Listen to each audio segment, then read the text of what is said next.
प्यारी साध संगत जी, प्यार से कहना धन निरंकार जी। प्यारी साध संगत जी, छोटी सी कहानी सुनाने जा रही हूँ, जो कहानी है सुमिरन पर आधारित। तो प्यारी साध संगत जी, सतगुरु माता जी भी हमें फरमाते हैं कि सुमिरन के लिए हमें अलग से टाइम नहीं निकालना होता। सुमिरन हम कभी भी कहीं भी कर सकते हैं। घर का कार्य करते समय भी हम सुमिरन कर सकते हैं। इस प्रभु निरंकार को अपने दिल में बसाए रखना ही सुमिरन होता है। तो प्यारी साध संगत जी, एक बार सतगुरु माता जी ने भी विचारों में फरमाया था कि हथकार वल चित यार वल। कहने का भाव कि जो हम कार्य कर रहे हैं वो तो हाथों से करेंगे, शरीर से करेंगे, और जो सुमिरन है वो तो हमें मन से ही करना है। तो मन प्रभु निरंकार के चरणों में लगा होना चाहिए। तो प्यारी साध संगत जी, इसी पर आधारित ये कहानी संत कबीर जी की। संत कबीर से किसी ने पूछा, आप दिन भर कपड़ा बुनते रहते हो तो भगवान का सुमिरन कब करते हो? तभी सामने से एक औरत पानी की गागर सिर पर रखकर गुजरी। उसके चेहरे पर प्रसन्नता और खुशी की रफ्तार थी। उमंग से भरी हुई वह नाचती हुई सी चली जा रही थी। गागर को उसने पकड़ नहीं रखा था, फिर भी पूरी तरह संभली हुई थी। कबीर जी ने कहा, उस औरत को देखो, वह जरूर कोई गीत गुनगुना रही है। शायद कोई प्रियजन घर आया होगा, वह प्यासा होगा, उसके लिए वह पानी लेकर जा रही है। मैं तुमसे जानना चाहता हूँ कि उसे गागर की याद होगी या नहीं। व्यक्ति ने जवाब दिया, अवश्य होगी।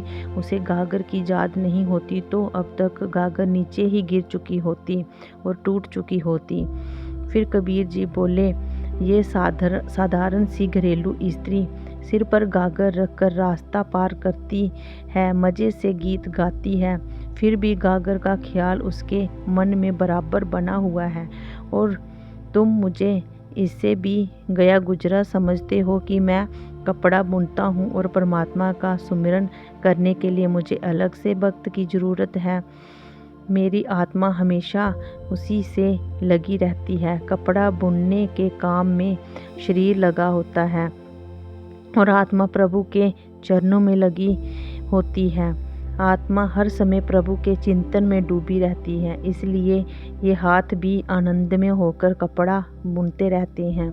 तो प्यारी साध संगत जी, जहाँ पर कबीर जी समझाते हुए ये बोलते हैं कि हम अगर काम कर रहे होंगे तो प्रभु का चिंतन क्या नहीं हो सकता है।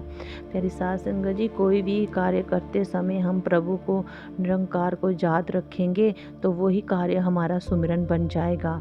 तो प्यारी साध संगत जी, ऐसे ही सतगुरु माता जी भी फरमाते हैं, जो भी कार्य करते हुए हम सेवा सत्संग सुमिरन का भाव रखते हैं वही पूजा बन जाती है। तो इसलिए प्यारी साध संगत जी, हमें सतगुरु माता जी ने सीधे से बता दिया है कि हमें कोई भी ऐसा वक्त नहीं चाहिए सुमिरन के लिए कि जो बैठ के ही किया जाए। सुमिरन तो हम हर वक्त कर सकते हैं, हर समय कर सकते हैं, खाते पीते उठते बैठते। सुमिरन का क्या मतलब है? सुमिरन यही है कि परमात्मा को याद करना। तो प्यारी साध संगत जी, जब हम इतना कुछ कर सकते हैं तो अपने मन में इस परम पिता परमात्मा को याद नहीं रख सकते क्या? इसलिए प्यारी साध संगत जी, हर पल हर समय सेवा सत्संग सुमिरन का भाव मन में बना रहे, यही पूजा है, यही भक्ति है।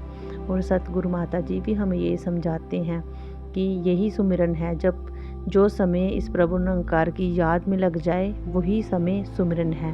तो प्यारी साध संगत जी, ऐसा ही भाव हमारा भी बन जाना चाहिए और हर पल हर समय इस निरंकार की याद में हमारा ध्यान लगा रहे, यही सुमिरन है।